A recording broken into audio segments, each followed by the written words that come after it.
All right, so we've talked about the various components and how we create electrons all the way down to probe size. So now I want to focus on the probe hits the specimen and those interactions between the electron and this beam. Or sorry, the electron specimen interactions. That's what I want to focus on in this module here. So when the electron beam interacts with the specimen, it creates a variety of species. We've already talked about some of these. We're going to go over them a little bit more detail and talk about the different types of imaging and also chemical identification tools that some of these give us. So this slide kind of sums up all the things that we're going to kind of talk about. So we've kind of already talked a lot about characteristic X-rays. So if we have a high energy electron and it hits a specimen, it's going to potentially emit characteristic X-rays, and so that's used for EDS. That was in the last chapter, right? So this gives us compositional information. So I won't address that here. OJ electrons we talked about briefly in the last section when we talked about characteristic X-rays. These are a really important surface sensitive tool for composition, but not really commonly used in the SEM. So even though they're produced, we don't commonly use them in the SEM. So I won't talk about those here. We'll come back to them. Don't worry. That'll be in a couple chapters from now. So the main ones I want to focus on are backscatter electrons and secondary electrons. So these are the two types of species that are really responsible for most of the imaging that happens in SEM. So as the name might imply, if we focus on backscatter first, backscatter electrons are, if you imagine the primary electron beam, those will effectively get scattered by atoms in the specimen and basically get scattered almost in the opposite direction, so almost right back up the beam. And so very similar angle. And so since it is very similar, they call it backscattered because it's basically going back to the source. And so those are at really low high angles effectively to the beam. And so this is actually something we talked about when we looked at EDS.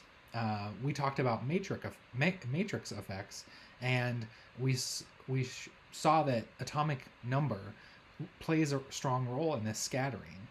And so this is a manifestation of that. So effectively, this type of electron, since it's highly dependent on atomic number, can be used to give us what we call phase contrast, or Z, or atomic number contrast. And so backscatters are typically used when we're trying to get contrast between different phases that have different atomic numbers. That's the main function that we have with backscatter. So that gives us some information in terms of that. It can also be used for what we call topographical, or contrast with different heights, but that's not really the primary focus. The other one, the secondary electrons, these are actually the most common in terms of detection used for SEM. So when you see that characteristic SEM image, it's almost 100%, 99% of the time, it's probably been produced with secondary electrons, sometimes abbreviated as SE. So if you see that, or BSE for backscatter electrons. So those are kind of the abbreviations that you might see on an image. So secondary electrons are really the most common. And so as it might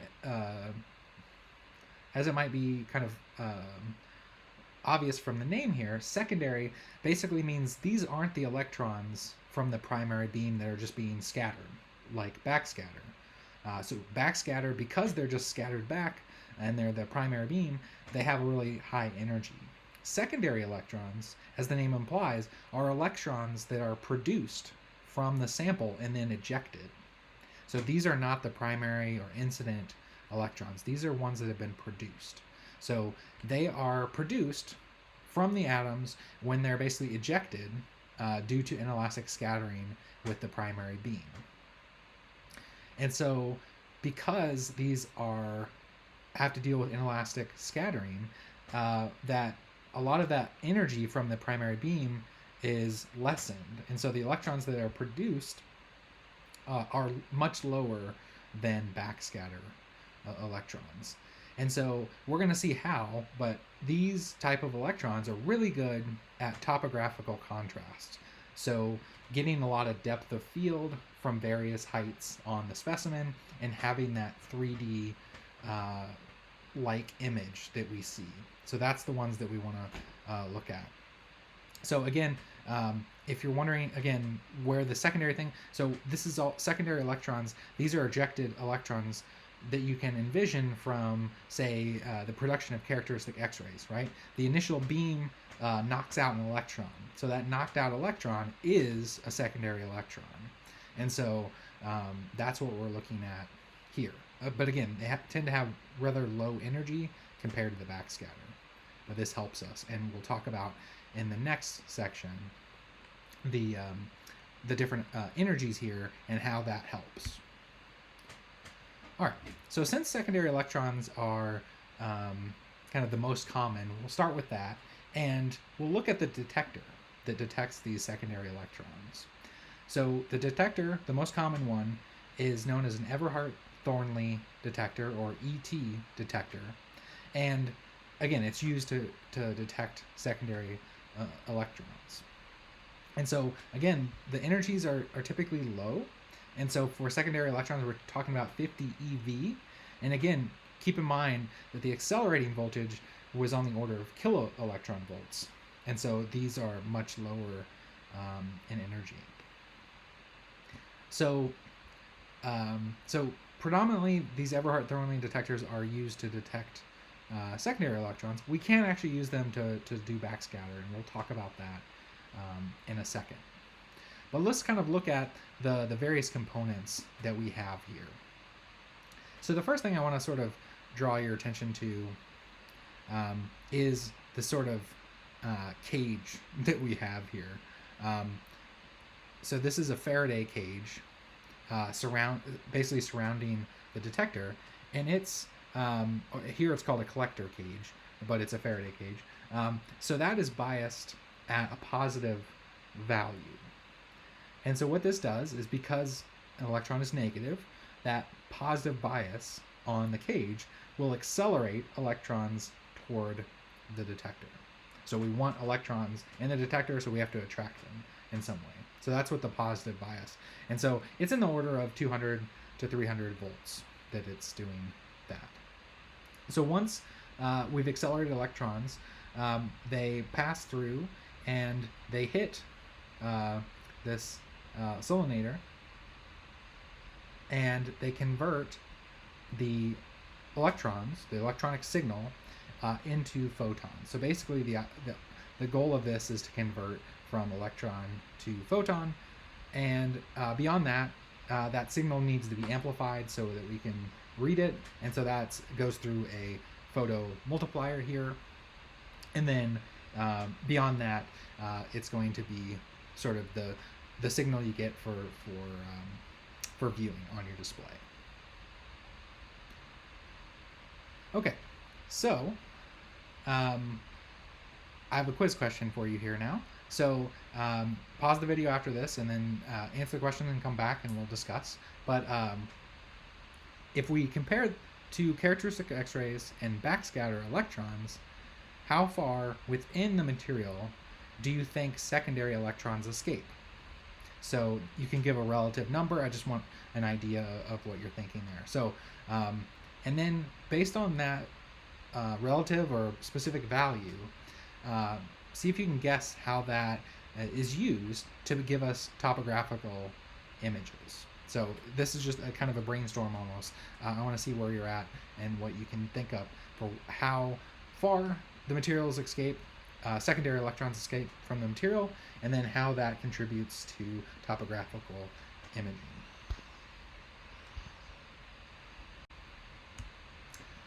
All right, so now I want to ask you a question that's on your quiz. So compared to characteristic X-rays that we've talked about and backscatter electrons, which we haven't necessarily talked a lot about, but comparative to those, how far within the material will secondary electrons escape? So again, you may not know a lot about these, but just kind of see if you can give a rough estimate, and then see if you can discuss how you think that value will be used and how that's utilized for topographical imaging. So pause the video, answer those questions in the quiz, and come back and we will discuss. All right, so you've had a chance to answer that question, and what we see is that these secondary electrons have low energy, and so these secondary electrons have low energy when they're produced, which means that they can't escape from very large distances underneath the surface, right? Because they have such a low energy, they would recombine with another atom. And so that means that they're really surface only. So within the first 5 to 50 nanometers is where secondary electrons will escape from. Anything below that, they tend to recombine and absorb back into the material. So that means that they're surface sensitive. And this is useful. It can be used in imaging, and that's what we're going to see here. So the topographical contrast is generated because of this sort of small interaction volume, because secondary electrons have low energy. So what that kind of does for us is imagine a couple different scenarios with these secondary electrons. So they don't escape from very deep within the material, so this kind of depth. So if we have a flat surface, secondary electrons escape from this kind of teardrop, and only a couple of them actually escape, right? Well, now envision a part here. So again, the electron beam hits it, and then this is the interaction volume, and only those from the 5 to 50 nanometers can escape. Well, now we're on this feature. Things over here aren't going to escape the material, whereas this one over here is really close to the surface, and so there's going to be a lot more electrons that are produced. And the same thing here on this sort of valley feature. Only a couple electrons on this side because there's so much material to get through, whereas this one is right on the surface, and so more electrons escape. And so this gives us, so if electrons are basically our light, right, our imaging source, then more of them escape from here, and so that feature would appear brighter, and this would appear less bright. And the same thing over here, right? This side appears bright, and this appears dark. And so that difference in contrast, because of the relative number of electrons that escape, means that we have a contrast mechanism based on these topographical features. And so that's what we rely on for topographical contrast with secondary electrons. So the other part of that is not only the feature, but also the where the detector is matters as well. So surfaces that are basically facing the detector will collect more electrons than on the other side, because those electrons have to go through material. So if the detector's over here, more of these electrons can go through it, whereas the electrons produced over here are facing the opposite direction and don't have a direct line of sight to the detector. So that can also give us contrast as well. All right, so let's get to a couple images that we have as examples. And so down here you actually see that the mode is secondary electron, so SE is secondary electron. So the differences in contrast and brightness here are again generated from those features. We have a very rough surface, and so electrons tend to escape right from the surface, and then if they have to travel longer distances, they tend to be darker. So a lot of these dark features you see, these pits, right, appear dark, whereas these brighter features, more electrons escape from them. This also, basically, this is almost like an image with the sun in it as well. You can also tell a lot about where the detector is based on the relative contrast. So here you see that these lighter faces here that point towards the left of the screen. So you see all these faces that are light. That means that the detector is most likely over here on the left, and therefore it's detecting more electrons, and therefore it appears brighter. So that's another thing. Whereas this on the other side appeared darker. So this face over here is facing the right, but it's darker. So the detector is most likely over here on the left, based on the shading that we see. So this is a aluminum alloy fracture surface. So really good at that depth of field 3D image quality. This is a more zoomed in, but still the same idea. And again, the very fine features that don't have a lot of volume to them tend to emit more electrons because of that. They're all close to the surface, and so those appear as bright, whereas flat regions appear darker because not as many electrons are emitted. And so we get that contrast due to these topographical features. This is a carbon fiber material, so relatively large. These are about 10 microns in diameter, but again, the same idea. It gives us a really good depth of field. These are much higher than the ones down here, which are much lower, but you can still see those varying features.